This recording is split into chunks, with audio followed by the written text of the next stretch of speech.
Hi, I'm Rosenberg.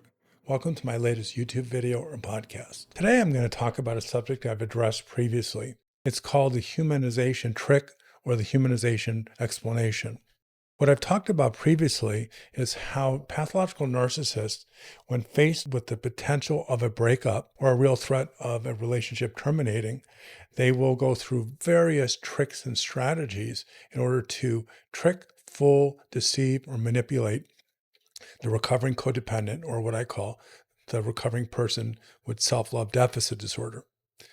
And one of the most potent tricks is the humanization trick, where they react and act like a hurt child when they all of a sudden react with deep sensitivity, regret, sadness. They talk about their childhood of being abused and they look frightened. In essence, what they're trying to do is to evoke sympathy or empathy, which to an SLD, a recovering SLD, someone with self-love deficit disorder, that is what they're learning to not do and learning to escape. That is the automatic triggering of empathy that activates them to take care of someone more than they take care of themselves, or at the expense of taking care of someone else. The humanization trick is so potent because it's a human trait to feel empathy, sadness, and sympathy for someone who's hurting, especially a child. Moreover, to feel sympathy and empathy for someone who's been abused by tyrannical parents, abusive parents, addictive parents, gaslighting parents. It's only human, it's only natural that we open our hearts and our compassion to hurt children. The pathological narcissist uses the humanization trick. It triggers the SLD to go into rescue mode, caretaking mode. But what they don't know, it's a last-ditch strategy for the narcissist to sabotage the SLD's success at setting boundaries, following through on boundaries, and moving forward in a relationship termination process. So I've already talked about that. But what I wanted to talk about in this YouTube video or podcast, how the SLD humanizes the narcissist, even if they're not trying to manipulate the codependent or the SLD. In other words, when the SLD flexibly reacts with empathy and sympathy, and because they know or they assume that their narcissistic partner was hurt really bad as a child, and they don't want to cause them pain. It's a moment of confusion when the SLD has made progress and has set boundaries and has kept custody of their mind and their heart, often using a lot of my safety or defense techniques, such as my observe, don't absorb technique, or my strategies to prevent induced conversation, and about 10 more other techniques and strategies that I talk about either on YouTube or have full-length seminar videos on my website at selfloverecovery.com. The SLD, more often than not, has been gaslit their whole life to be responsive, sensitive, reactive, cognizant of someone else's pain and suffering. It's as if they are a magnet for someone's hurt. It almost opens up this pathway of comfort, familiarity, and therefore attraction or interest in a person. This does not make sense if you're not an SLD, or for that matter, not a narcissist. Most people don't reactively, reflexively feel sorry for someone who they're trying to set a boundary with and potentially terminate the relationship. They don't consider how much that person has been hurt as a child, or maybe victimized or traumatized throughout their life when they are a victim of the harm perpetrated by that person. It's a natural boundary.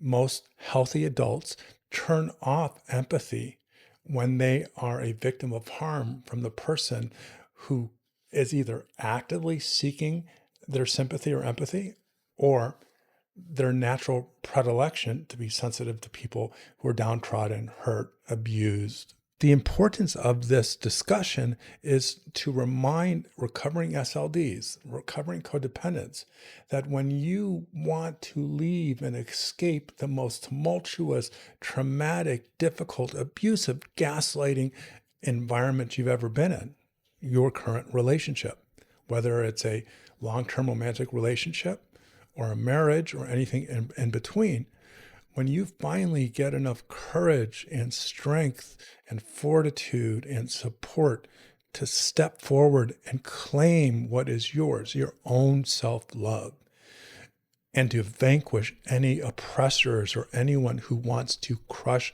or snuff that out for the benefit of themselves, and you finally get a voice and you finally get the courage to leave a relationship with a person that characteristically, diagnostically, never empathized with you or could give you anything more than they first needed for themselves.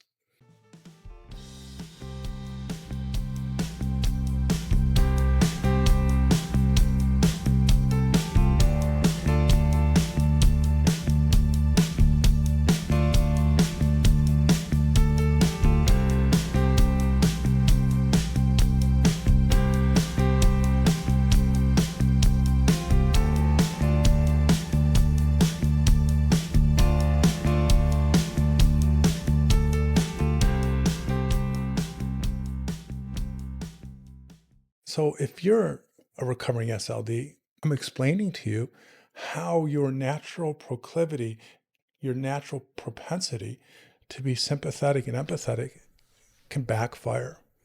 You have to turn it off. That's right.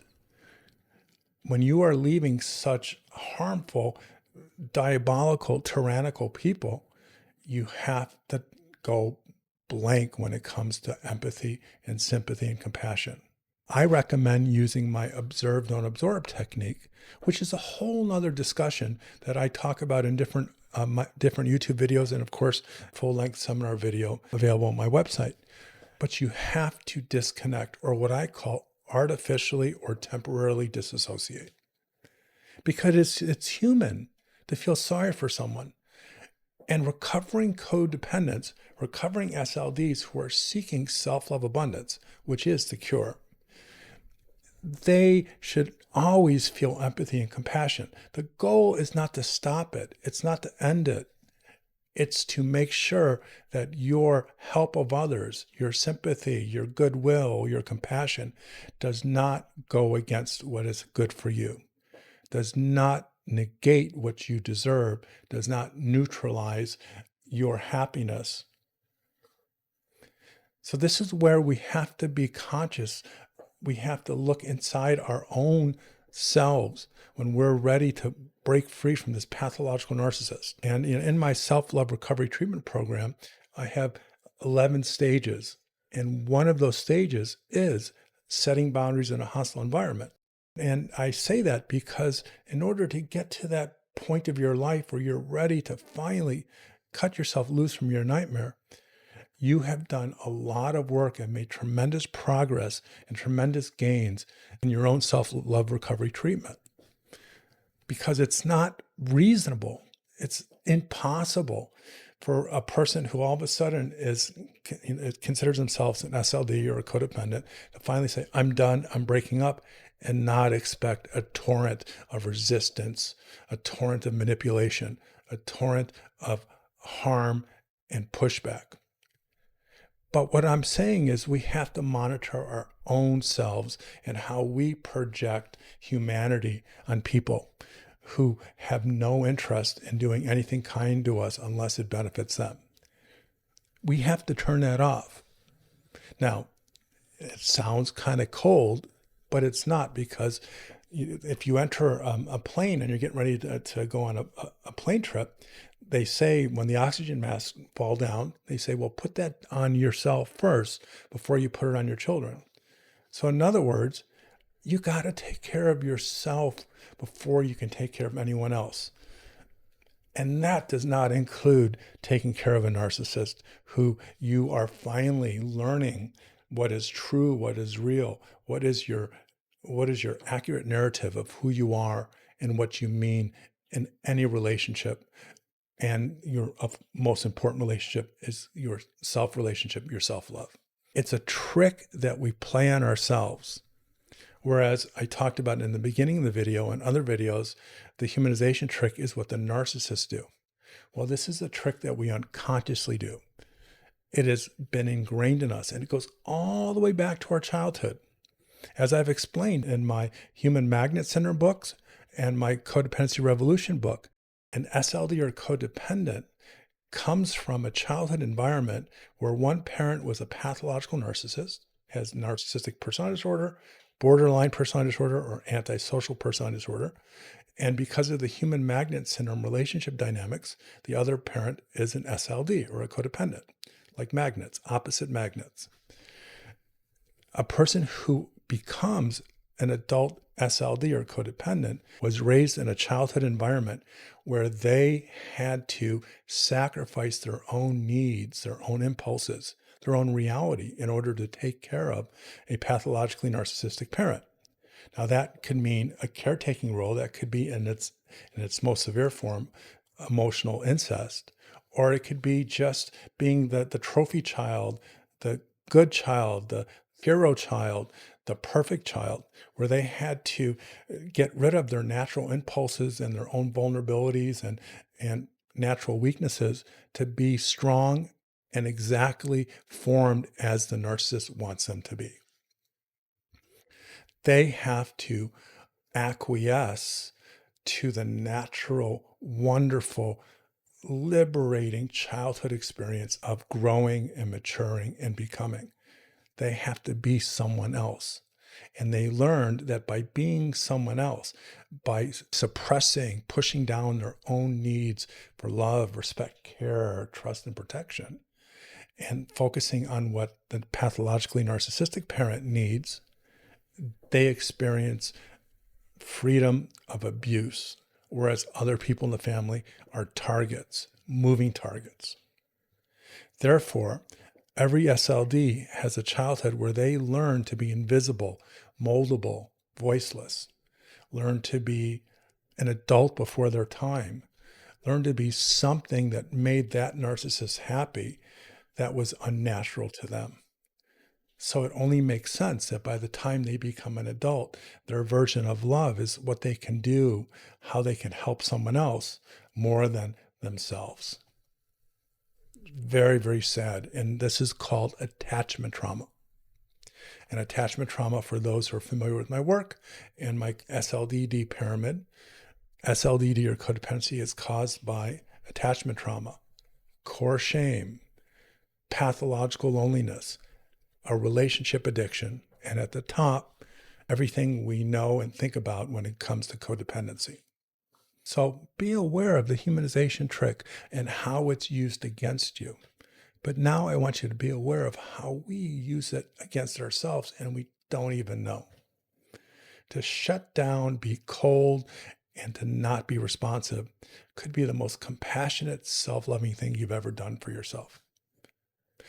Don't fall for it. The guilt, the twisted logic that you're being cold and hurtful and you are turning your back on someone in need. Don't fall for that. You have to take care of yourself during the most brutal and excruciatingly painful process or period of your life, escaping the narcissistic abuse and finding yourself on the pathway to self-love abundance. If you're interested in my material, please read one of my books, The Human Magnet Syndrome or The Codependency Revolution, or go to my website at selfloverecovery.com, and we have all sorts of downloadable audio and video resources that go well beyond these YouTube videos. If you want to get exclusive content, consider subscribing to our Patreon program. There are different levels that can meet the needs of a person. But I put out all sorts of new information that is not generated or shared with anyone else. Lastly, as I explained in the beginning of most of my other videos, I have this self-love mailbag, and I end every video by answering a question that was left in the comment section of a YouTube video or if it's a podcast, you sent us an email at help@selfloverecovery.com. This segment of the Self-Love Mailbag includes an email sent to me that says, "Thank you for another insightful video. My question is, what is the difference between reactive abuse or rage, which is triggered by a narcissist, versus narcissistic rage, as they seem to present in the same way, but at a different person? I have experienced reactive abuse. It's like a volcano coming up from within me towards the narcissist. Does this mean that someone like myself has displayed reactive abuse towards this narcissist behavior may also be narcissistic themselves?" I'm glad that you asked that, and I think that's a wonderful question. One of the topics that I discuss in my latest book, The Codependency Revolution, is how so many personality traits are independent of someone either being a pathological narcissist or a codependent. For example, a SLD or a codependent can be a pathological liar. A narcissist can be a pathological liar. A SLD can be depressed, can have alcohol problems, so can a narcissist. And in this case, both can have anger problems that escalate to a point of rage. The difference between a pathological narcissist and a codependent or an SLD's expression of such anger or rage is the power and the inherent weakness that they have in expressing the rage or anger. They might be pushed, an SLD, to explode with a volcano of rage, but it's against the person that has power over them, always has had power over them, and can react to such rage with consequences, with pain, with punishments. Rage is a problem, and you can be an SLD and have anger problems. But that doesn't mean that you characteristically want to hurt people for your own gain. It doesn't mean that your anger and the way that you communicate or externalize it is not part of a selfish process. It's part of a process of reaching a point where you just can't take the frustration, the upset, the anxiety, the manipulation, the pain. And all of a sudden, because of your anger problem, you explode. And you explode towards people that either caused it. Some SLDs will explode and it will be focused on other people, not the people who are the source of the anger.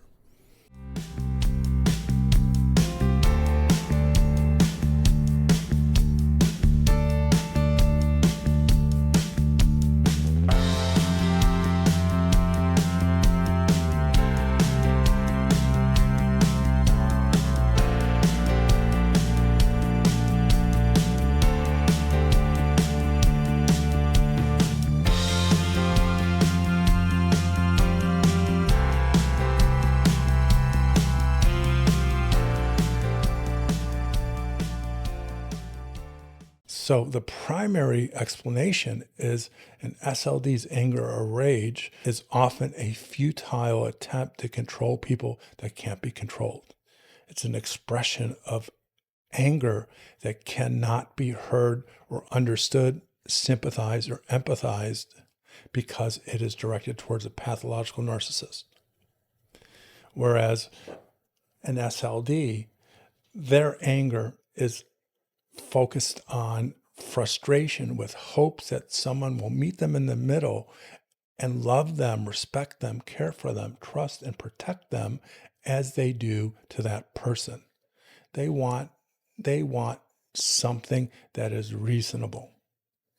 And should they get that, which is impossible because it's with a pathological narcissist, but theoretically, should they get that, the source of their anger and rage would not be there anymore. Whereas a pathological narcissist will spout off in anger and rage and reactive abuse when they are triggered and someone causes a narcissistic injury. And that could be for the littlest thing, like looking at them the wrong way, your tone of your voice, saying no to a request, standing up for yourself, challenging them, or anything that bruises their fragile ego. And that is why these narcissistic injuries are so hurtful and damaging, because the narcissist wants to hurt in order to make a point, in order to let you know that you can't do that. It is punishing, and it is not followed by empathy. Whereas the SLD's reactive rage or anger is often followed by empathy, regret. So I hope that answers that question. Remember, the invitation is out there for my Self-Love Recovery Mailbag. Send us a question, whether it's an email at help@selfloverecovery.com or leave it in our comment section, and I'll make sure that I will get to it at the end of the next video. Well, that's a wrap up for this video. I hope that my explanation of the humanization trick, as the narcissist does to others in order to manipulate and save themselves in a crumbling and terminating relationship, versus an SLD's propensity to humanize people that are hurting them, that don't deserve that empathy and compassion. Should you want that work in my self-love recovery treatment program or psychotherapy and want to explore other issues such as this or differently, just drop us a line. Send us an email. Take care, and you be well.